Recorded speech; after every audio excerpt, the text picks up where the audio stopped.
To a new direction. My name is Jay Izzo, and we've done it again. Another great show. We have with us today Joel Schwartzberg. Oh, yeah. He wrote Get to the Point. You might remember that book. But you know what else he wrote? He wrote this latest. This is his latest baby. Right here. The Language of Leadership. The secondary title kind of says it all. Let me just tell you what it says. It says how to engage and inspire your team. As I'm talking to you folks all over the world about that, would any of you like to better engage or inspire your team? Anybody? Show of hands if you would like to better engage and inspire your team. Okay, see you. Okay, actually, that's all of you. Okay, great. So that's why we have Joel Schwartzberg here. He's going to be awesome. I promise you he will. And we're going to have a lot of fun. If you're watching this live, he's got this great big huge smile because he knows what's coming. So, and so, you know what, we're going to have a really great time with him. But before we get to him, right, we do every week. Folks, let's talk about the 4 areas of your life, right? How are you doing in your regular training, right? And you know, all of this requires some resiliency, right? When we talk about the 4 areas of your life, physically, mentally, emotionally, and spiritually, right? And we're trying to get better in those 4 areas. You know what we have to do is we have to constantly practice being resilient. That means we got to get back up. If we fall off the wagon when it comes to physical, like eating right, drinking enough water, getting enough sleep, exercise, you know what?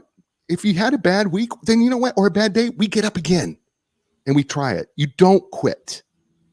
So we do this thing on a scale of 1 to 10 physically, right? 1 being not very good, actually really bad, 10 being amazing. How would you rate yourself on your physical training on that scale of 1 to 10, 5 being average, right? And if you say, yeah, I'm just giving it up. No. Don't give it up, right? We can do anything, right? I got a client who said, you know what? Every week I'm going to try to just do something a little bit better. That's all we can ask, right? You can do that too. Okay, let's go to the mental area. Mentally, what we want to do here is we're trying to learn and grow, right? Because the truth of the matter is if we're not growing, we're dying because you don't never stay the same. The world is going to pass you by, right? So, when it comes to learning and knowledge and wisdom and understanding of the things around you and even of yourself, how would you rate yourself on a scale of 1 to 5 in terms 1 to 10 in terms of your growth, right? I mean, you know what's here's a great thing. If you want to learn and grow, read a book like this. This is a great book. The Language of Leadership. That's going to help you grow in wisdom and knowledge and understanding, right? See, it's that simple. So what would be the number you give yourself? All right, the third area, scale 1 to 10, the emotional area, right? It's simple, right? How well would you say you're doing when it comes to controlling your emotions under stress and pressure? And then how well would you say you're able to understand the emotions of others and really listen? You know what's really cool about Joel's book? He talks about the language of listening in his book. And you know what the language of listening for me kind of boiled down to was how well am I really truly listening to that, taking an empathetic ear to the people. And he's going to talk about that. I'm not going to steal his thunder, but I mean, he's going to talk about that because it's really important. Right. But that's what we're talking about. So how would you sound? Scale 1 to 10. How would you say you're doing? And then finally, there's the spiritual area, right? A lot of people just go, I'm not spiritual. We're all spiritual. Remove the physical, mental, emotional, you're spiritual. You believe in something. Matter of fact, I had a thought today. If you have faith in something or someone that brings you a sense of peace or brings you a sense of joy or brings you back to center, or you believe that this is going to solve your problems, right? We run to something. Matter of fact, I was thinking today in my thought process said, a lot of people believe that they are their own solution, right? I have faith in myself. Well, then that makes you your own God. Okay, how's it working for you? Right? For some people, they do believe in God. Some people, they believe in meditation. Some people believe in getting in contact with nature.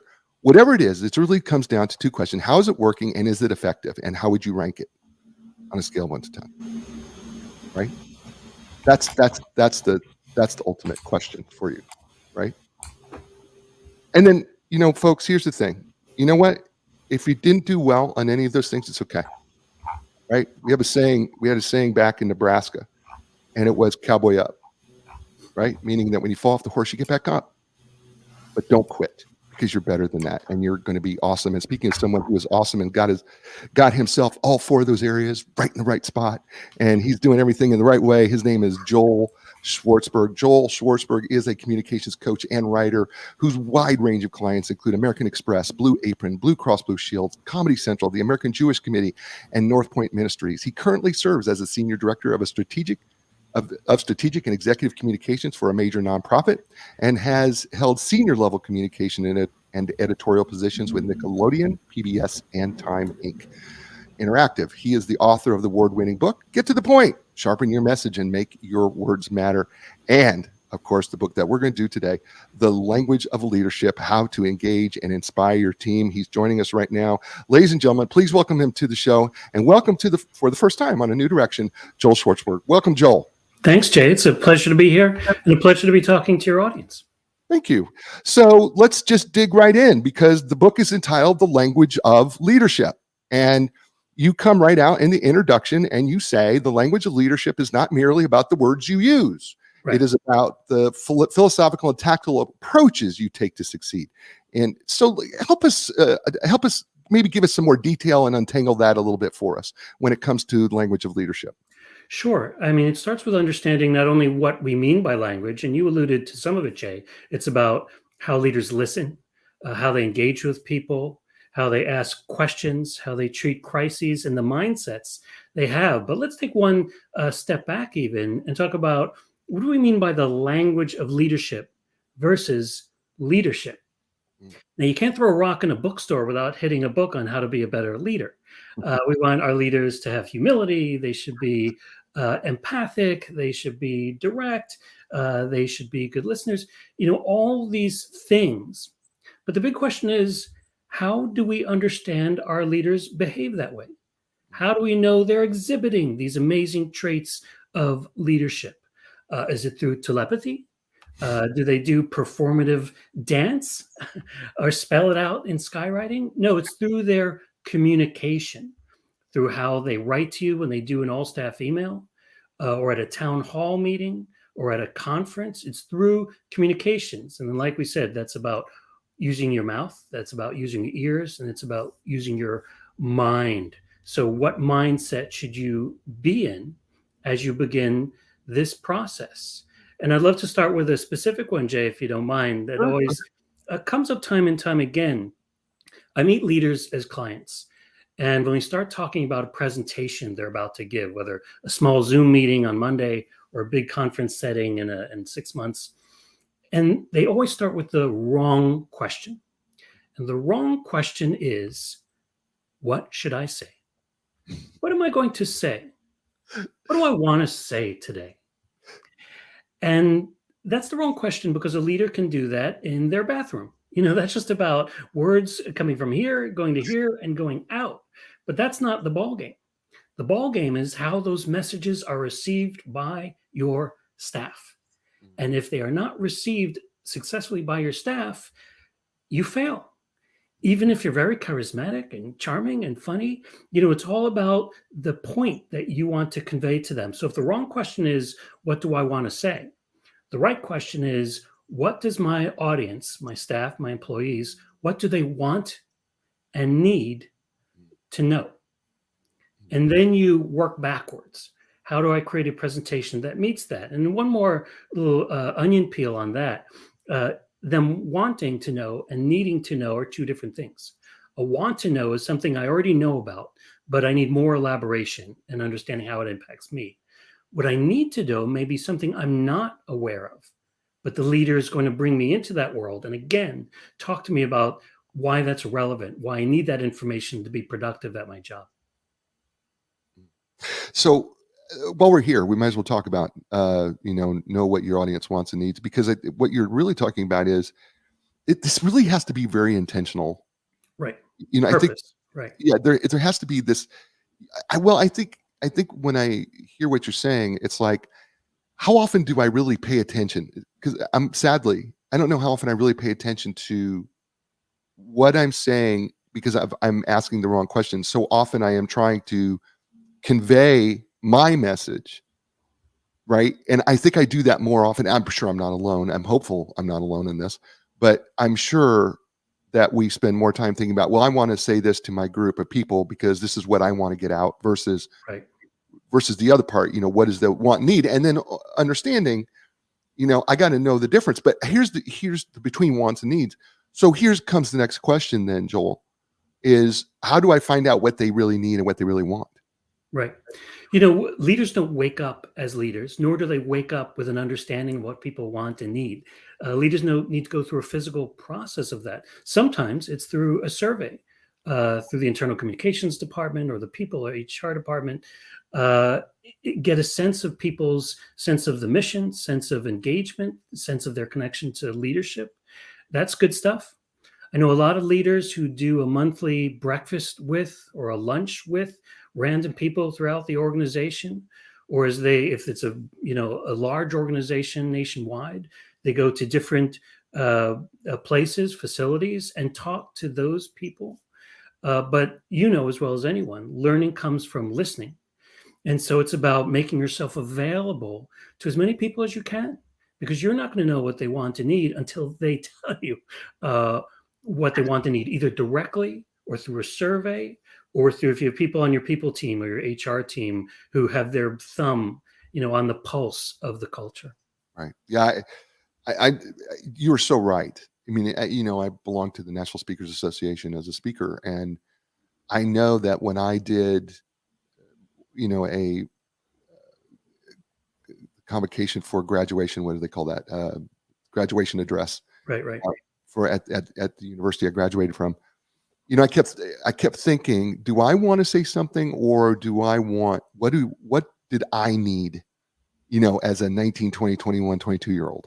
right, Right. I mean, I was trying to figure out and then try to put it in terms of what's going on in the world today. Right. Because clearly being 20 and 21 today is not the same thing as being 20 and 21 when I graduated college. So it's a very different pressure, and trying to find a way to put your pulse in that, which, by the way, because you talk about, right, the audience has you as a speaker. I've been preparing weeks, months to write my speech, right? But you make a point of saying, but the listener gets a moment. right. It's the first time. And that's another mindset that leaders or anyone presenting, to be frank, need to keep in mind. Like you said, I've thought about this point. I got a degree in this topic. I practiced it. All I need to do now is say it. The audience, they need to hear it, make sense of it, Right. apply it to their work. Should I pay attention or not? Should I write this down? Should I tweet this? Meanwhile, you're 6 or 7 sentences down the road that they never paid attention to because they're still in the process of digesting that first idea. And the way you get around that, we can't just throw out problems and say good luck. You and me, we're the people who provide the solutions to those. And that's, by the way, a leadership quality. Leaders don't just describe the challenge, they propose the solution. Right. But in terms of what we were talking about, it's about getting around to the other end and being clear about how you're meeting people where they are. Yeah. I just think it's just something that I think sometimes we just take this whole idea for granted about communicating with our audience. I think we're so busy worried about, I got to get these points out, right? That we're not really thinking about, well, what is it that they got to hear? I just Right. And the tactics, and I failed to mention them because I got sort of sent off on that little journey. Well, sorry, I helped you get there. By the way, Yeah, I joined you. It was a fun diversion going back. But the way we make sure that people are digesting those points are by pausing and by slowing down. And those two things are related because the more often you pause, the slower you go. And if you can affect the rate at which you're speaking and insert those pauses, that's what really gives the audience, your team, time to do that important digestion and understanding and application. Joel, can we pause too much? I've never seen someone in the audience say about a speaker, Jay was fantastic, but he paused a little too much. Unless it's really a problem with Right. your I mean, I system, probably not. over-exaggerated. I mean, I Physical, purposely over-exaggerated. right, right. But no, people don't, and there's a reason people don't remember pauses. When I do my classes and I encourage people to pause as much as they need to. And let's say they paused 8 or 9 times. Right. And I poll the audience later, how many times do you think Sally paused? And they'll say, she paused like once or twice, or maybe there was half a pause. Right. When I like to say that pauses are like our sophomore years of high school. Nothing happened. That's why we don't remember our sophomore years of high school. So in the same way, because they're moments of nothingness, people won't remember that either, by and large. And then that's why, and when you can use pauses to your advantage. I would tell you that I am going to borrow the sophomore in high school or college quote, but I am just absolutely going to steal it from you, Joel. I'm just going to steal it because I never thought about it. But you're Feel right. free.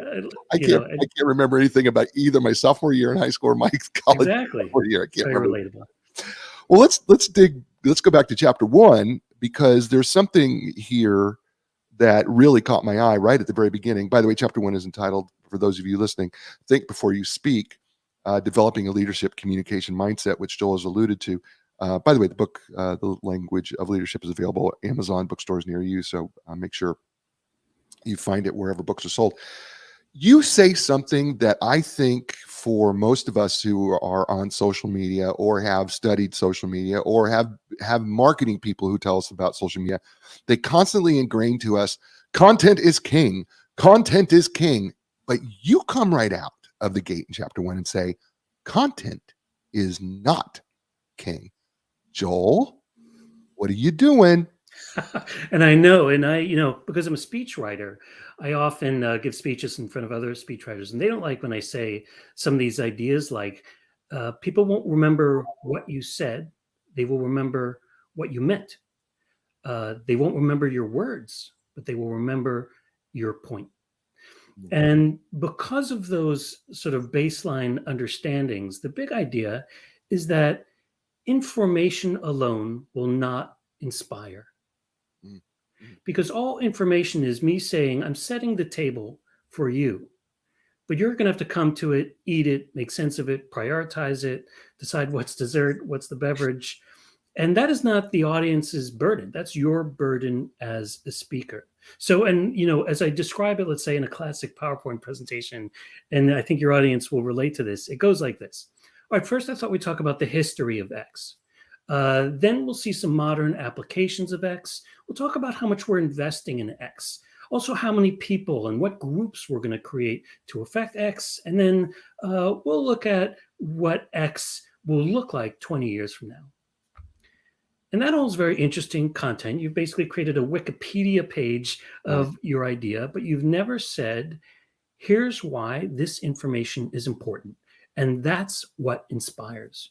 When you connect people to the purpose and you communicate the point of what you're saying, not just the content of what you're saying, then you really have the kind of impact you're looking for. A good metaphor for me is a book. In a book, there are two things. There are many things, but two of the things are a table of contents and the blurbs on the back cover. Right. Many speakers deliver the table of contents, but they don't do the selling. And people get uncomfortable when they say this, but we are all in sales. Absolutely. Because an idea can be as valuable as a product, sometimes even more valuable. So you don't want to just describe that idea, give the inventory it. You don't even want to share that idea and hope for the best. You want to sell that idea. And there are specific mind frames to do that. There are also specific words to do that. Often I say, use phrases like, I propose, I suggest, I recommend. These have magical power to say to your people, here's what I'm selling you. Here's what I'm saying is important and you should take away. This is what I propose. This is what I suggest. And it forces you to make a point. And I'll say one more thing before I don't want to monopolize this end of the conversation, Jay, but one of the baseline ideas here is the point. What is a point? And we use that word all the time. We hear, hey, get to the point, or what was the point of all that? But in presentations, I don't see enough speakers making points. I see speakers sharing ideas, Mm. themes, topics, categories, catchphrases, but not points. A point is a proposal. You're saying if we do X, Y will result. But if you're just sharing an idea, you're kind of throwing it out there, like you're saying, let's talk a little bit about our social media campaign. Let's talk a little bit about it. I'll describe it. Maybe someone in the room will find it relevant or have an action step, or I don't know. Hey, we're just talking about it. We're just talking about it. We're not making points. I'm laughing because we see it all the time. How many presentations have I been to where you're right?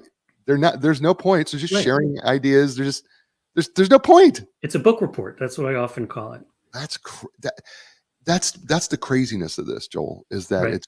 it's just that we assume, I think, and that's the problem. We're assuming that we're doing a great job communicating, but we're really are not speaking the language of leadership. Yeah, By and the way, if I could give one, I mean, I like sharing this one example of a client I had. She created calendars and she created brochures and hats and pins. And I said, "All right, give me your best. What is your point? Give me your best point." She goes, "Okay, you see this hat?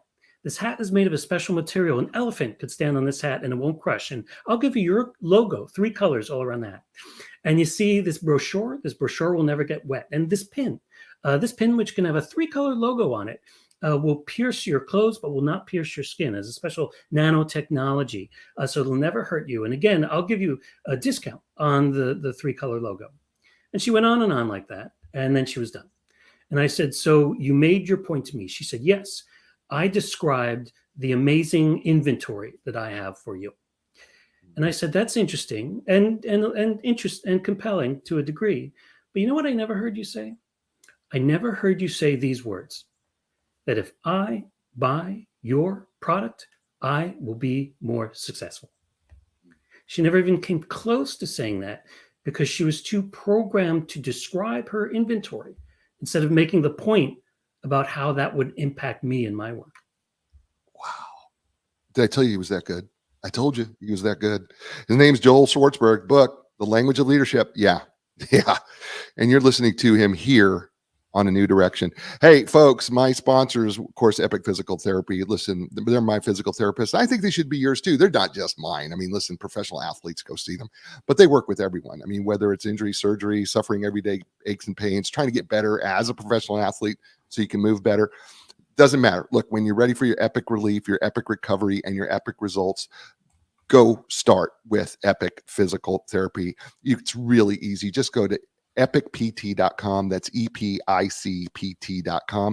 And Linda Craft and Team Realtors, listen, for more than 35 years, they're at the top of the real estate game, helping people all over the world either sell their home or buy their home. And the reason why they've been able to stay at the top of the game, because it's all about the relationship. And they understand that your home means everything because that's where your memories are. So when you're ready to start your home selling or your home buying journey, start with the memory maker. Start with Linda Craft and Team Realtors. You can learn more by going to lindacraft.com. That's LINDACRAFT.com. And we're back here on A New Direction with Joel Schwartzberg and his book, The Language of Leadership, How to Engage and Inspire Your Team. Man, is he good. Man, is he good. I'm just telling you right now, I'm sitting here, I'm just kind of just got my mouth open going, wow, that's really good. I appreciate Jay. One thing that I benefit from is not just being a trainer, but a professional. My day job is actually doing this, helping our senior staff and the CEO and the leadership team understand how we go from an idea to a point. How you give a presentation, either small or large, so that it has an impact on your audience. And by the way, we throw around this word impact like it means the same thing to everyone. So I'm going to tell you how I define it. To me, when you have impact on your audience, when you nail it, when you do it right, your audience will think anew or take a new action as a result of what you just conveyed. And that's how I define, and I think we should define impact. Let's keep that standard high of what we expect if we do our communications effectively. That's awesome. It kind of goes into this, you kind of alluded to it, but you call it the dynamic duo, the purpose and the power thing. It kind of seems like that kind of pulls both of those together, doesn't it? Right. Yeah, and that's a whole chapter. I like to boil things down. I like to deal with things that are very nuts and bolts. And so, two of the words that came up often when I was writing, and that actually informed that what became the second chapter was that the power and the purpose. So, the power is how you get people's attention. Like Jay, everyone who knows Jay, you know that through the strength of your voice, through the way you describe things, and through the passion that you connect to your communications, that's very riveting. You have my attention. Now the question is, what are you going to do with my attention? And that's when we get to purpose. How am I going to make your life better, improve your life, bring the company up to a certain level, increase our revenue in the fourth quarter? However you define purpose of what you're saying. Why am I saying it? What impact do I hope it'll have? When you bring those two things together, then you're pretty far down the journey of having an effective presentation. That's so interesting because when I started this show, I don't know how many years ago now it was that I started the show, but the truth is I wanted to be a disruptive force in the podcasting community in terms of being a leadership success show, by interviewing authors and their books. And that was because I felt that we can help people find a new direction if I could get people to read and learn, and if they could get to know people like you and get to understand that, there's power and there's purpose in these books that can help you become more successful. Right. And that was the reason why, that was the point of the show, right? Really, ultimately, because I really felt that. And it's really interesting because it really helped reaffirm to me that I was on the right track. That's what it gave me. So I want to thank you for that, because it really did do that for me. Good. I appreciate that. And you're a good example of reminding people of the purpose of why we're here. Podcasts don't have to be empty vacuums through which authors travel and talk, even though there are podcasts out there like that. It reminds me of someone, I always say, everybody can have a point. Everybody in every instance of communication. Someone once challenged me and said, all right, well, I'm running this conference and my job is to introduce the speakers. So I don't really have a point. It's really about their point. And I said, no, your point is to express why that speaker is relevant to this audience, through extracting things from their bio, through your own research, or like you did, Jay, how you appreciated the material. So everyone really has a point. And if they don't leverage that, they're not really reaching for the highest impact, or they're stealing from themselves, really, the impact they could have.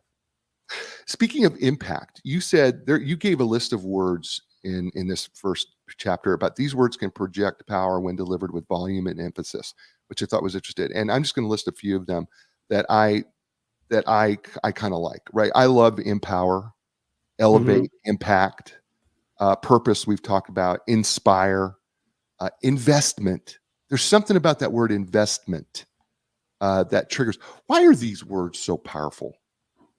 I think words, when they're carefully chosen and curated, can have the power to make, in some words will and some words won't. But the best words, like the words you talked about and some of the words we talked about in the book, will make an audience go on, will inspire them to think, all right, I've sort of bought into this. And there's a chapter, I think, about strategic word swaps, where I encourage people to not say this approach will allow something to happen. Because when you allow something to happen, you sort of step out of the way. All right, it was happening anyway. We're going to let it happen. But if you are the active agent, you are enabling it. So don't say you allowed something to happen when you enabled it. Don't say you avoided something when you actively prevented it. Often I see leaders say, well, we're going to address this problem. Well, that means you just put the problem in a sentence. Anyone can address the problem. How are we going to overcome it? Or how are we going to act upon it? So this is where, we talked about mindsets, but this is where the actual language comes into play in terms of the impact of words on an audience. Well, let's just keep going with that, because I'm just going to throw these out here, right? You say respond versus react. Right. So this gets to something you were saying earlier, Jay, about keeping your emotions in check, or managing them so that they work for you. When we react to something, we have an emotional response. oh, I'm angry about that, or oh, that, hurt me. When we respond to something, we thought about it and processed it and are taking action to overcome it. So the bottom line of this is I see too many leaders saying, this is how we're going to react to this problem. Mm. Or this is how people should react to this problem. How are we going to react to COVID? Oh my God, COVID. How are we going to respond to COVID? We're going to make sure everyone gets a mask or whatever the action step you recommend, vaccination to get, in fact, us over this problem. Sometimes I use the metaphor of leaders are like a captain on a boat that's taking on water. And what do the people on the boat want to hear from that captain? Do they want to hear the captain describe the water, how high the water is getting, how few buckets and life vests are on the boat? No, we entrust the leader, and often as the leader who has the ultimate responsibility for this messaging, how are we going to get out of this mess? Right. What's the means by which we will reach dry land? Okay, let's go this next set. The word overcome versus face. Right. So I'll often hear leaders say, we're going to face this issue together. And face is a lot like address. All it means is we're going to sit here and watch it. Maybe I'll write it down. But just like with what we were talking about earlier with enable versus allow or avoid versus prevent, we want to overcome something versus simply face it. We want to act on it versus simply address it. So the words I liked in review: overcome, respond, act, prevent, and enable. Put yourself in the driver's seat. In other words, I'm going to make a difference and I'm going to show you how. I love that. Really do. All right. You got this one subheading that just kind of, I know we know it, but I don't think we think about it because my wife will call me out on some of the things I write occasionally on my emails. And the subtitle is called We, Myself, and I, which Right. I found, I don't know why. I just giggled when I first read it, right? When I'm reading the subtitle. But so help us understand. We, myself, and I. Right. I think I know the answer. I think we all do, but I don't think we pay attention to it. So what is it? Yeah, I think there were some nuances here, but I want to leave you with the big idea. And the big idea is that generally speaking, leaders want to say we and not I. Because here's a big mantra I say. Leaders should position themselves among the team, not above them in their communications. We are all in this together. We rise and fall together. And when you say we and you say us, you're inclusive, you're inviting, you're also implying that we have the same mission or purpose. We're all in this together and we're going to overcome it together. But when you say I and me, you're speaking more to an individual effort and sometimes a conceit. This is what I think. This is how I'm reacting to it. And you're talking just about yourself, and you're in fact excluding your staff, who are pivotal, to say the least, in helping you achieve the entire goals of the organization or the company. So instead of saying something like, I'm confident we will overcome this challenge, you want to say, we will overcome this challenge together. Oh, it's nice that you're confident, but what are we going to do together? Or if a leader says increasing revenue is very important to me, well, that's great. I love that's important to you. I work here. What's important to me? Or how can I play a role in this thing that you've shared that's important for the company? So you later on, you talk about this, a powerful I, and you say, but eyes are not all bad. So when is it that using quote I unquote, when is that? When is I okay to use? Right. I mean, I said there are nuances here, and I can actually be very powerful when it's used for two reasons, really. One is authenticity, and the other is personal commitment. So authenticity is saying, I've often thought about this issue, or this issue has been a challenge for me ever since I became a CEO. That's a moment where you're letting your audience in, you're being transparent, You're being real.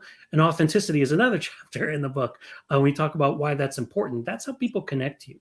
If you're the kind of leader that sounds like a press release or a boilerplate, or says things that are very common or cliche, you're not going to be able to engage or inspire them. So you want to be authentic. And sometimes it's as easy as saying I and finding I statements that talk about how you connect with the mission. The other thing is putting your personal commitment to something. I will make sure our processes are more transparent. Or I was in a similar situation earlier in my career, and I'm going to take those learnings and apply them here. But the bottom line when you're trying to figure out I versus we is remembering you don't want to be above, you want to be among. To communicate, we are all in this together. Because the truth of the matter is, if you don't have buy-in from your people, you're just not going to succeed as a leader. Absolutely. It's so true that if we don't have the buy-in, there's no way that I don't know that we're leading without buy-in, right? I mean, I just don't know there is such a thing. I'm going to move just straight down the line because this intrigued me as well. And I think it's going to intrigue the audience. It, this, and that. Whoa. Okay, so we need to pay attention to these words, or what are we talking about here? I'm also a writer and a grammarian. So words naturally interest me. And what happens is sometimes we rely so much on broad pronouns, as well as what I call badjectives. And I'll talk about that in a second. But broad pronouns that we assume the audience is with us, that they may not be. So just audit your presentation and the script or the post or the video script for things like it and that. And ask yourself, am I being super clear about what I'm saying? So if you start out a presentation with this new technology is going to change the way we do recruiting. It will do this, it will do that. Remember, it will do this, 2 minutes later, and that's what will get us further. People may forget what that and it was, but more importantly, it's your job to reinforce that over and over. So as a general rule, and there are a few of them in the book, look for its and that's and pronouns and see if you can replace them with the actual thing you're talking about so you can reinforce it. The cousin to that is badjectives. Sometimes I hear that ideas from CEOs and leaders, that ideas are great. They're awesome. They're really interesting. They are fantastic. Well, I had a fantastic egg salad sandwich for lunch today, and surely that word can't be used both for my egg salad sandwich and for this new approach that will take us into the next quarter. So those words are so broad, they're serving no real interest. We think they are because we're always doing the attachment in our own heads as a leader. Right. So how do you get around it? You ask why. You have a sentence that says this approach is going to be very great. Why is it going to be great? Because it's going to allow us to save a lot of money that we could put into R&D. All right, so we don't even need the great anymore. This idea is going to save us so much money that we could put into R&D, which will guarantee our future. Now great is gone because it was meaningless. We asked why, and we said what we meant. That's so awesome. That is so. Just asking that simple little question: why is it great, or why is this a good idea, or why is this awesome, or why is this magnificent, or whatever the word is. Cool, whatever. Yeah. Why was this so terrible? Why is this so awful? Right. Getting it more granular. I hate to use that word sometimes, but really it is kind of just getting granular and more specific so that we're more clear. Right. Imagine that someone was watching Ozark or something on Netflix and you hadn't seen it yet and it was giving you a recommendation. And you said, well, what did you like about it? And you say, well, it's just a great show. Well, what made it great? It was just really, really good. It reminds me in a way of sometimes when I train public speakers and they go to a colleague and they say, how do you think I did? And the colleague says, I think you were great. It's really useless advice in almost every scenario. So always ask why, get to that detail. That's what gives it true impact. Yeah, I think it's, but I think we're also frightened, right? I think as sometimes speakers are really frightened to hear truth. So they don't want to ask the question, very specifically, what do you think I could have done to improve? Right. Well, I encourage people to ask a more specific question.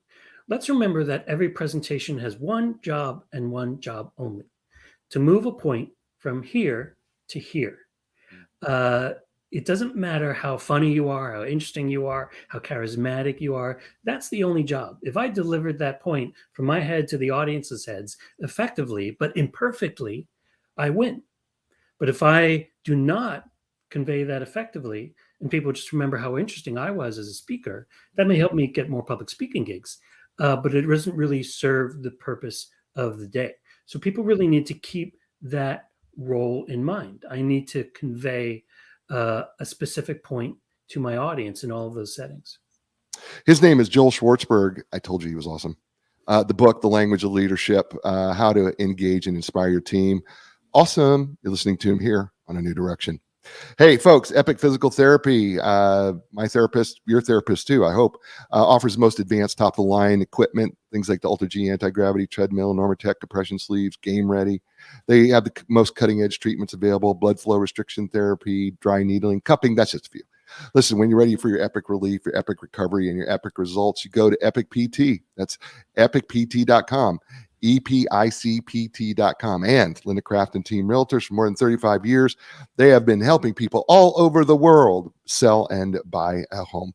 And the reason why they do it is because they have bleeding edge technology, but they also are committed to you as a person, and not just because of your home. They understand the power of relationship. They also understand that your home is where your memories are made. So when you're ready to sell or buy your home, start with the people who literally are, their clients call them the legends of customer service. Start with Linda Craft and Team Realtors. You can go and learn more by going to lindacraft.com. That's LINDACRAFT.com. And listen, are you looking for a coach? Hey, you know what? We're all mavericks. The truth of the matter is we're all created in our own unique way, and we want to do things in our own unique way. Well, maybe you need a coach to help bring out your purpose and your passion so that it can fit with what you do best. That's what Coaching Mavericks does. So when you want a coach, start with coachingmavericks.com. That is coaching, COACHING, Mavericks, MAVERICKS.com. And we're back here on A New Direction with Joel Schwartzberg and his outstanding book, The Language of Leadership. I told you, folks, he was so good. I told you. I mean, I know you're all listening and watching all over the world. Told you. Let's move to chapter 2, Joel. Right. Clearly, you watched way too much Star Trek: The Next Generation. A lot of Star Trek. Yeah. So I love the original, right? But as soon as I read this, I was like, oh my gosh, I got to do my Jean-Luc Picard. Make it so. Right? And so the chapter is titled Make It So. Key Targets and Tactics. And I want to start off with communicating hope. Mm-hmm. Because it's such an important thing for leaders to do, is to be in a constant state of communicating hope to their people. I just believe it. Right. I believe in that so hard, but it's not, I don't know if it's that we don't think about it, or that, that should be a part of everything that we do, or if it's sometimes hard because maybe it's hard for us to see it as leaders. Right. And hope doesn't just mean we're in dire straits and how do we get out of it. We talked about that metaphor of the ship captain. Sometimes it takes the form of vision.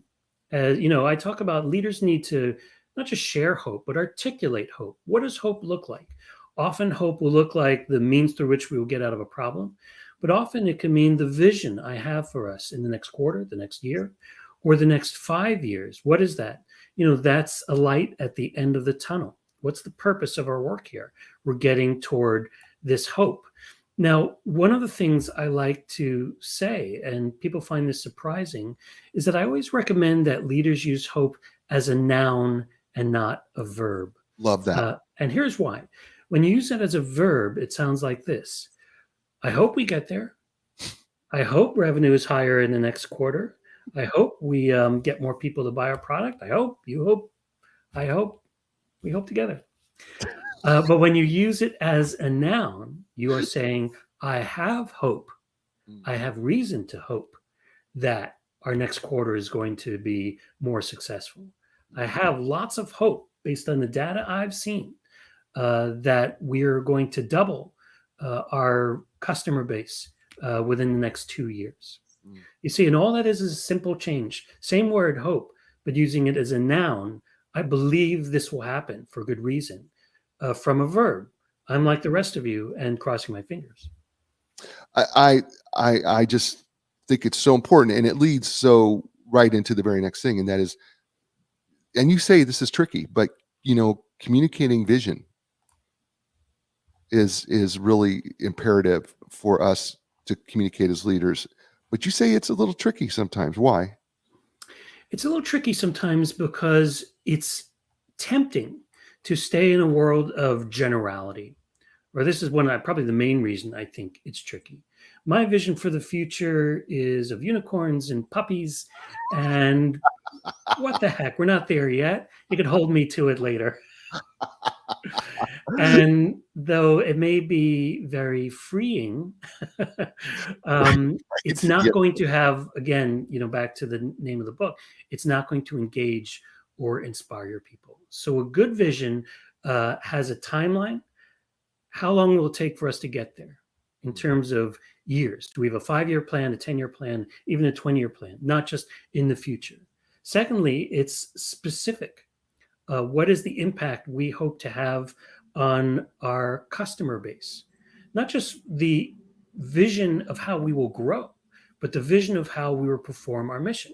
Coca-Cola doesn't worry about how big a company it's going to be. It worries about how many people are buying Coca-Cola.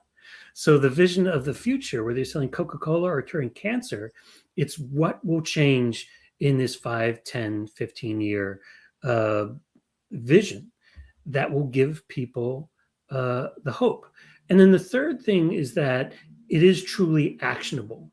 People need to have a sense that it's not just pie in the sky, but there is a method by which we will get to that very particular vision. And it's a method I can understand or I could be educated on. Love that. While we're in this chapter, let's move on down, because we talked a little bit about using some of the more confident comparisons of words, but I want to talk about communicating empathy, which I kind of talked about briefly at the beginning of the show, because you actually you spend quite a bit of time talking about empathy, and I think certainly depending on what's going around with us, and regardless, really, Mm-hmm. but in a current situation with the pandemic, empathy is worth its weight in gold. But let's talk about communicating empathy. What does that look like? How do leaders do that? How should they do that?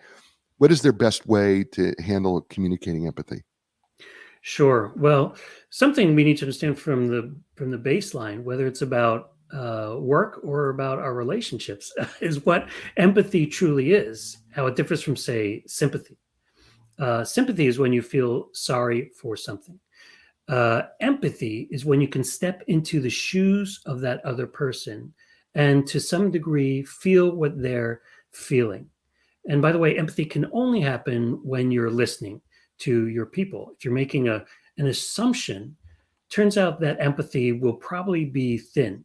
You need to use actual intelligence about what's going on to step into people's shoes.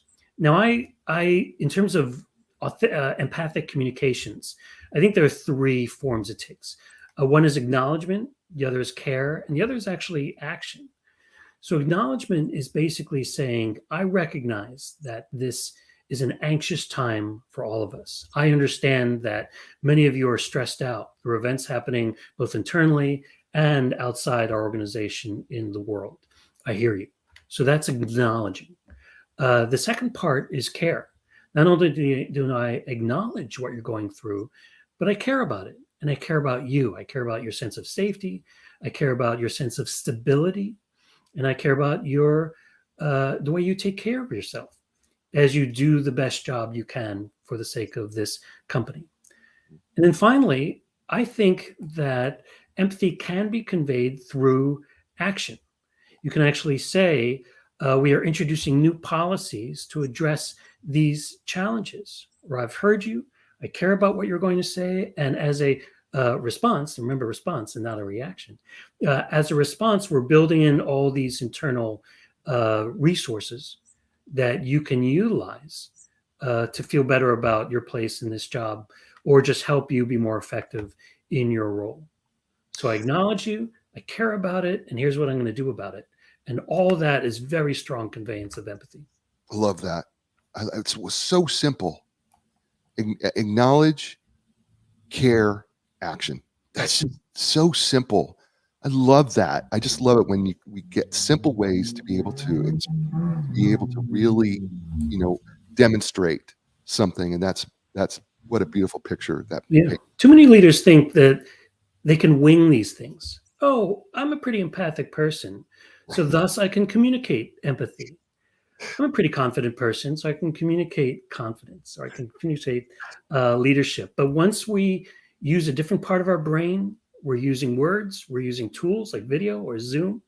We have to think of what's happening in our brain, our thoughts in that context. How do I use these resources? Zoom, video, words, posts. How do I use those resources to convey my point? I want to move to communicating authenticity because you took a different approach, right? I'm a big fan of being authentic. I mean, everybody knows who I am. Everybody, when you see me, you know what you're going to get. There's just no doubt about it. But you started off by not telling us how to be authentic, but you literally, and I'm going to quote you, let's start with what makes a leader sound inauthentic. Right. So let's start there. What makes us sound inauthentic as a leader who's trying to communicate? Yeah. Well, the things that make them sound inauthentic is a number of things. When they say things that they don't believe, when they sound like a press release, when someone has written the statements for them. And, I am a speechwriter, so I can't say that you never want to have speech writers, but ultimately you want to work with them so that it sounds authentic. Nothing comes off less authentic than when someone's written something for you and you've just read it and there are words in there that you wouldn't say. In fact, what's interesting, Jay, if you go to speech writing conferences, if there's one rule about speech writing, it's not trying to write in the voice of that person so much as making sure you never write something that they would never say. Right. It's not what you add, it's what you don't add. So some tips for communicating authentically. And remember, this is not just something you can wing because you're a naturally authentic person. One is skip the script. Never write a word for word script for yourself. There are some times when you might, and when it might be appropriate, like you're giving a big speech at a conference, like the keynote, or you're running for office, and sometimes precision matters. But 9.5 times out of 10, you don't need to read word for word. And when you do, you're actually using a different part of your brain by reading than you are through presenting. So you don't want scripts. What you want are notes that will inspire you and remind you of what you might otherwise forget. Again, like we said, you should say what you believe. You should sound like you. And if that seems like a big chore, just think of it this way. Look for words and phrases you would never say. And with help, maybe, replace them with things that you would say. Also, really helps authenticity is sharing personal stories. Even if you don't think you have personal stories, at least and here's one place where you could do your reaction to someone else's story, how you felt. And the final big note I definitely want to leave your audience with, Jay, is that perfectionism is the opposite of authenticity. If we are perfect, and we know that human beings are not, so it stands to reason that if we are perfect, we are not being authentic human beings. So not only forgive yourself for the occasional the sneeze, the giggle, the scratching the itch, taking a drink, believe that they help you by making you seem more like a human being. And let's always remember, we don't give these presentations to robots. Your team and your employees, they're not robots either. We're all humans. And we all at our hearts want to relate to each other as human beings, not as perfect poster children for being great presenters. That's beautiful. I think we got time. I don't know. Do we have time to do a quick zoom in? Do you think we can cover that adequately? Absolutely. Talk about, but covering in a few minutes about, how we can make Zoom more effective, because we're all using it, as leaders. So give us a few tips on how we can make Zoom more effective. Sure. There are a lot of ways, but here are the basic ones I ask for if I have a little bit of time or if I am speaking to a bunch of town hall people one at a time. The first thing is about framing. So you want to have impact. So what you want to dominate the frame is your face and your shoulders. Sometimes you'll have a wide frame like you and I have here, but in Zoom, the frame is actually not as wide. Right. So your head and your shoulders actually control more of it. But I see too many speakers who are down here. You see this big head space, or they're way up here. So I'm looking at their body. So you want to be right there as much as possible, and that gives you the best chance for eye contact. Let's talk about backgrounds for a minute. It's my belief and it's my recommendation that people do not use artificial backgrounds when they present internally or even externally for two reasons. One, that can be distracting. Cool, you're at a baseball stadium. Well, that's really great. But there's a thunderstorm behind you. What does that have to do with your presentation? But oh, isn't that interesting? Who's sitting in that chair? It can be very distracting, but also because it injects something artificial into a dynamic that should be human and real. And this is why I also discourage blur backgrounds, which are all the rage. And people are saying, all right, well, it's real, but I blurred it so you can't see my hamper. But it is still artificial, and I find it distracting, and it creates a halo effect. So that's about framing. That's about your background. In Zoom, it's very easy to pay attention to this screen, to look at my phone, to check my email. So work even harder than ever, because it's going to be more challenging than ever to be present, to listen, to watch, to pretend like you could be called on at any minute. Because you may be, and you don't want to be distracted when you do. Last thing I'll say is about eye contact. You and I are talking, and we're not, to our audience, we're not really looking at our audience or even looking at each other, mostly, especially in a Zoom grid, because I'm looking at the screen, the Brady Bunch. But this is my camera. So I know that if I really wanted to give eye contact, like I would in an actual meeting, a room, not a Zoom, I would be looking people in the eyes, and that means looking into the camera. So my advice is to keep everything as close to that camera as possible. Nothing bothers me more than someone giving a presentation like this when it's all the way over here. And you wouldn't do that in a real meeting. So bring it all up. And here's my rule of thumb. You want to move your eyes to go from your notes to the camera, or PowerPoint to the camera, so that they're so close you don't have to use your neck or your head to look at them. That's beautiful.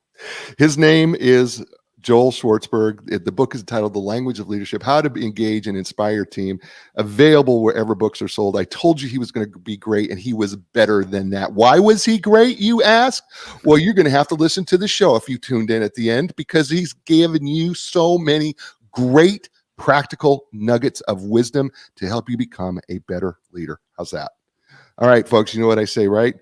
Listen, and thank you for being with us. I know you got a bunch of choices. I'm glad that you listened to the show. I'm going to be back next week with another great guest, another great book. It's going to be another great show. And I'm going to tell you something. Look, you are in charge of two things all the time: your attitude and your effort. Take control of them. You do have that control. I will talk to you next week. It's going to be awesome. And as I say to everyone, everywhere, and you know what that is, ciao, everybody.